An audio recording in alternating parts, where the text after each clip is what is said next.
let's talk about a fundamental force of nature that you've absolutely felt, but maybe never really, thought about. We're going to start with that tiny, familiar spark you get from a doorknob and build all the way up to see how that exact same principle can actually help solve crimes. You've been there, right? We all have. You shuffle across a rug in your socks, you reach for a metal doorknob, and zap! You get that little shock. It's so common, we just shake it off. But what is really physically happening in that split second? Well, that tiny spark you see and feel, that's pure physics in action. It's something called an electric discharge, a super, super fast transfer of energy.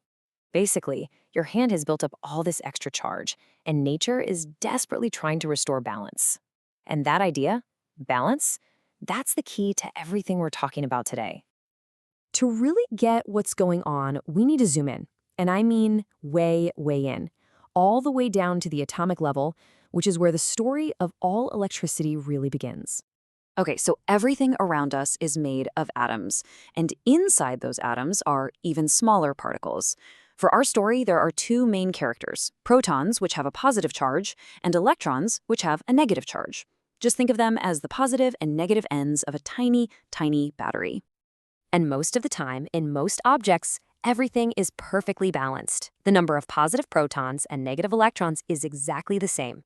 They just cancel each other out, making the object electrically neutral. No spark, no zap, just perfect, calm balance. So, here's the bottom line.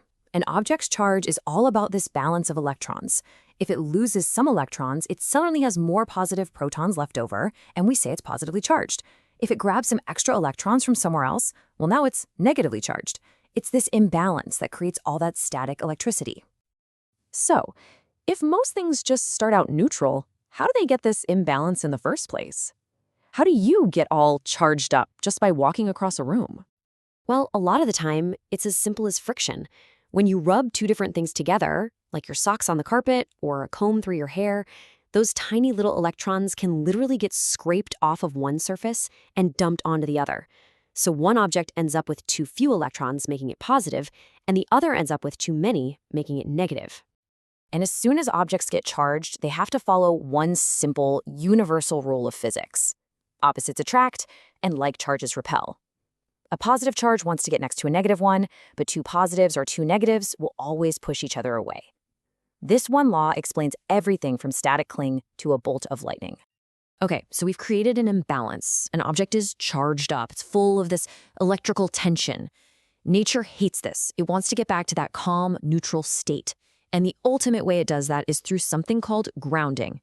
Grounding is just giving that extra charge an escape route. And the best place for it to go is the Earth itself.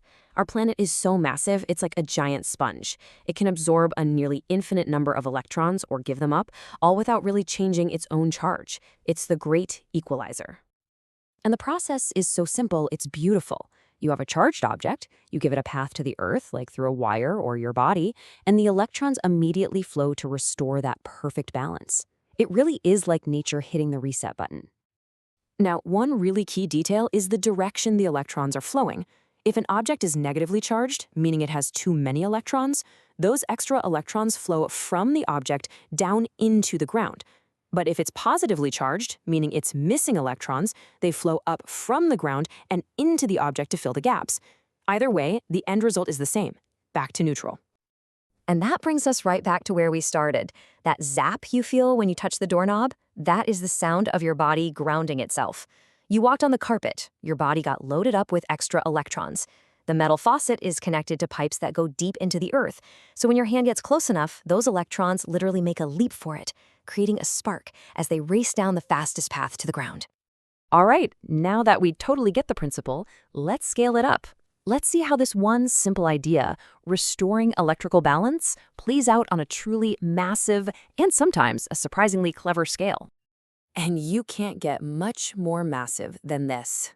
Lightning is just our doorknob spark on a cosmic scale. All the friction from wind and ice inside a storm cloud creates a colossal charge imbalance.